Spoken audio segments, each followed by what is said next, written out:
Hey guys, welcome back to this channel. I'm very happy to see you here, and it's been quite a while, a few days since we didn't give any new details on what's happening here in Spain, so today is the day.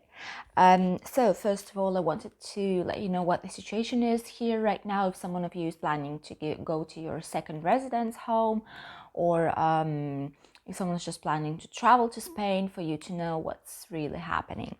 So as for the day of yesterday, it's been 13,159 new cases, which is very good in comparison to the ones that we had last week, which were above 20,000. So 13,000, it's really a good result, which is basically telling us that the situation is getting a little bit stabilized.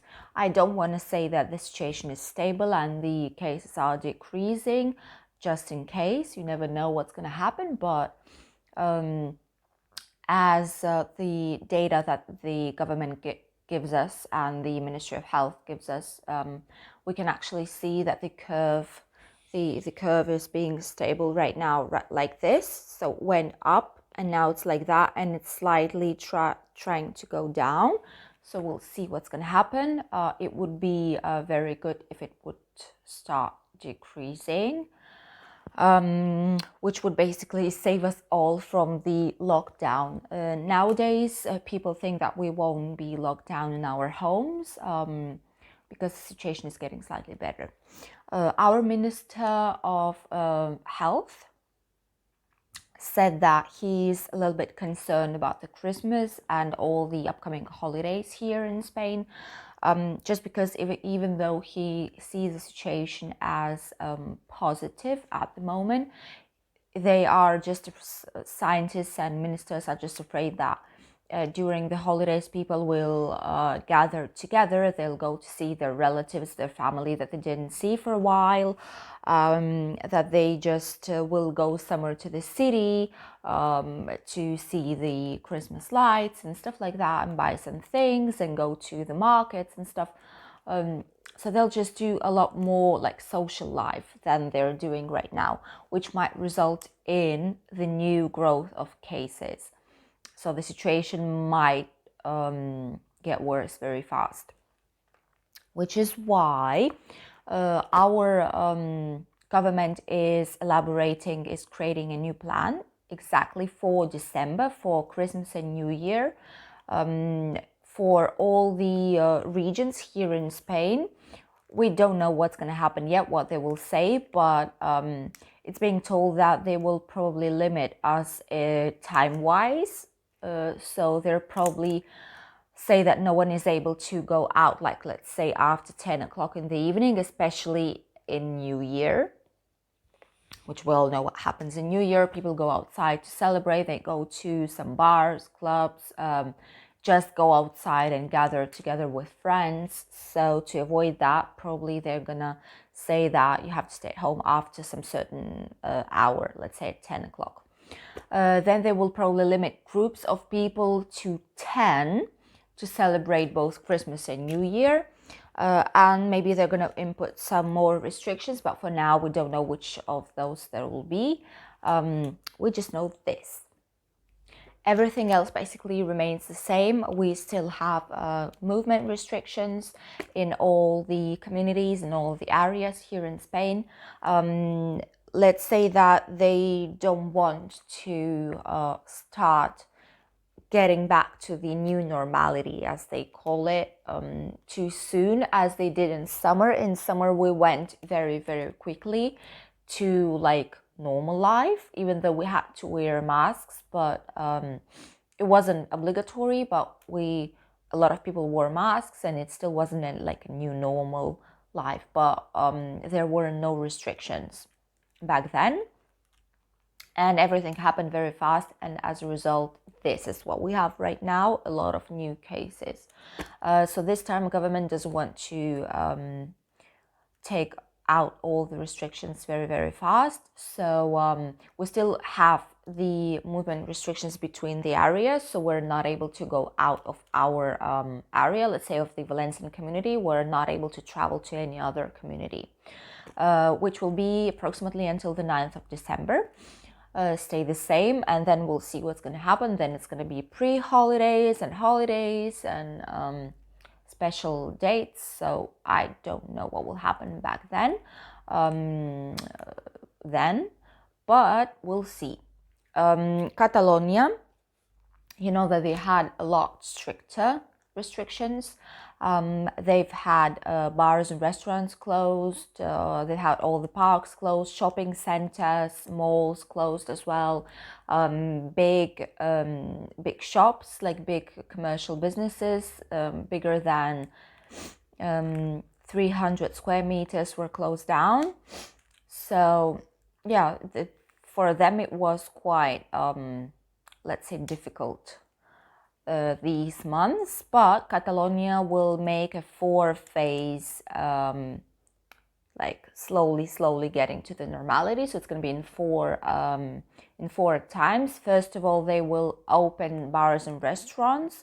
From next week, Monday, they will start opening bars and restaurants, but I have here all the notes. It will be only for 30% of the total available space for all people. Only 30% will be allowed to fill in. And they will be open only until 5 o'clock in the evening. After 5 o'clock, they will have to shut down. And for Christmas, they say the same thing, that the groups probably that will be allowed will be until 10 people. And until 10 o'clock at night, even in New Year. So that's probably what's going to happen. In any case, all the communities, all the areas here in Spain, regions, let's say like that, will probably have their own measures for Christmas and New Year. So we'll have to actively check that a little bit closer to the holidays. But as with restrictions, probably it's going to be every area, every region will do it by their own way. So this is what's basically happening.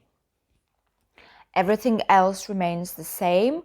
Here in Spain, we have some protests going on for people who work on land, who produce vegetables, fruits, and so on, just because the prices that they are being paid are very, very low and just don't cover all the costs. I'm going to put you one picture right here. This is what's happening in Granada. This is in the region of Andalusia. This is south of Spain. This is what's basically happening. The people who work on land and produce cucumbers just threw them out of their vans, just on the street, just on the road. They just threw everything out because they say it just doesn't make any sense for them to produce them anymore, because they've been paid 10 cents for a kilo, when for them the average cost of producing the kilo of cucumbers is 40 cents. So it's 4 times more than what they've been paid. So it's better to just throw them away than sell them. I know it's still not good what they are doing. I get their point. I get what they mean, that they want to just have the attention of the government and let them know that it's not enough what they've been paid. But from the other side, I know that a lot of people are willing to receive any help, like product-wise and food-wise help from the government, from the local authorities, and they are just throwing out food to the streets, which is not very good. If I were them, I would just give them, even though it's just cucumbers, but it's still vitamins, it's still vegetable. I mean, why to just throw it away? Just give it to the families. Don't sell them if you don't want to, but just give them to the families that are in need, at least, like, just maybe a kilo, just something. Just give them something. Why just to throw it away to the street? Although I get what they mean, but still I don't think this is the best way to show it. But that's my personal opinion. I mean, another very interesting thing that's happening here in Spain is the creation of eco-forest. It's about 30 minutes by car from Madrid, which is in the center of Spain. This forest has huge plot with olive trees, with a lot of different variety of trees, but it's an unusual place. It's called here in Spain Recordarium, which basically means that this is a place where people are able to come and deposit the ashes, basically, or they can bring their own small box, or they can purchase one there, and they have the possibility to just put it in the ground there and plant a tree in the memory of the person that's passed away or their loved one. And like this, they're able to visit this place all the time and have just memory of that person forever, and go back to that tree, put flowers on there, water the tree, and just stay there and think, read a book. So like that is just helpful for people that cannot really assimilate somehow, cannot really think that they've lost that person forever. To come back there and just to talk to the tree and somehow to reunite with that person. As well as it's not only possible to plant a tree and put the ashes into the ground, they can also put them in the, let's say, in the water. They have some like a small pond, some like small river going through the plot, through the forest, and they can buy a box which is water degradable, which means that it will disintegrate in the water through some time. So they can purchase that one and just put the ashes in the water, just in case the person loved water, loved the sea, the river. You know, anyone has different different things that they like, so why not? So this is a very unique place. Of course, people will need to pay some money, just symbolical money, to be able to leave the ashes of their loved ones there. But it's just a very nice way of not saying goodbye, but just letting it go, let's say like that. So it's the only place like this in Spain. There is nothing like this in all other regions. What else is happening here? I suppose you all know already. I'll probably do a video of about myself, and I'll let you know where I live and about the area and everything about me. Very short, very soon, I suppose. So if someone of you doesn't know, I live right near Benidorm, which is like the most famous city, I think, of the Valencian community for British and English speaking tourists. I live not in Benidorm itself, but in the small town Albir, right next to it. So Benidorm will invest 1 million euros to make the streets a lot better for tourists, for English tourists, because this is basically the only tourism that they had, English-speaking tourists. And they will try and rebuild all the streets, all the areas, like common areas. There is one street which is called Zona Giri, which is called Giri Zone. This is basically the zone where are all the English-speaking pubs and like clubs. And this zone, it's quite old already. They need to restore that area. There is a lack of lights, there is a lack of water, there's like a lot of problems on that street. I'm gonna put your first picture right here on how it looks like. And this is how approximately it will look like. This is the area of Mediterranean Avenue, which they reformed recently in Benidorm. So this is approximately the style as that it will have. Which is very nice, because Benidorm wasn't reformed in like a lot of years, and it really needed it. So now Benidorm looks actually very nice. I don't really like going there because it's like a too big city for me. I'm used to like small towns, but I have to say that Benidorm is looking very appealing right now and inviting you to come. So yeah, they will put 1 million of euros in it, and approximately, and they will start all the works about first weeks of January, after all the holidays are over right here, because we have Christmas, we have New Year, and then on 7th of January we have Three Kings, which is also a national holiday. And afterwards they will start all the works, and I suppose they'll finish it about 2 or 3 weeks, which is very good, before the tourism will start knocking on the door again. So it's very, very nice that they are just planning to do some works and improve how Benidorm looks like before tourism will start coming again. And last news is that here in Spain this Friday, a lot of cities will celebrate the let's say, switching on of Christmas lights. A lot of cities already decorated their towns, cities, their areas, streets, main squares with Christmas lights, Christmas trees, and many different decorations. And here in our area, Alicante is the closest, like it's the capital of our area, is Alicante.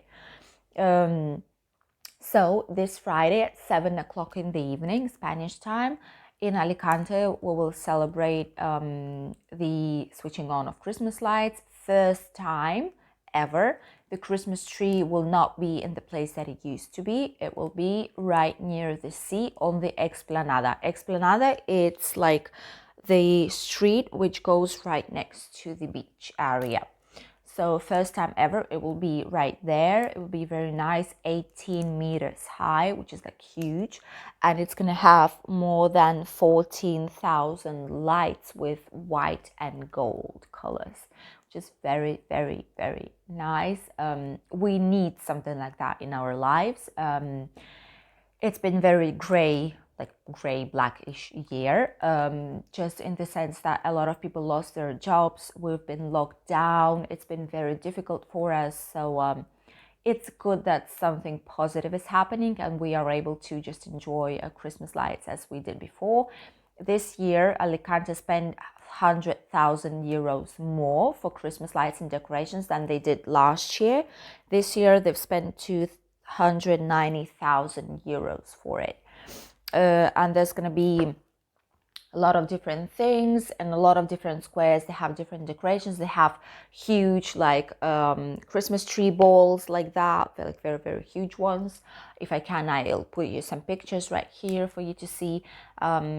So yeah, it's going to be a very, very nice celebration. Of course, the amount of people allowed will be limited, but I don't think that a lot of people will go actually. But we will try to go. If we can go on Friday evening, then I'm obviously we're gonna film it for you to see what the Christmas looks like here in Spain. So yeah, these were all the news for today. The situation is getting slightly better. We are staying positive, of course. Why not? That's the only thing that we have left. Just stay positive and think that everything will get better and we will get to the normal situation again. But we'll see what's going to happen. But for now, we just have to enjoy Christmas decorations of our homes and Christmas lights in the cities. Thank you all for watching. I hope you enjoyed these news for today. Today is, by the way, Wednesday, 18th of November 2020, of course. I hope you enjoyed the news. Thank you all for subscribing, for putting likes on the videos, for commenting. I'm very happy to see that our YouTube family is growing. We're already 31 subscribers. Thank you a lot again, and hope to see you very soon in the next video. Bye guys.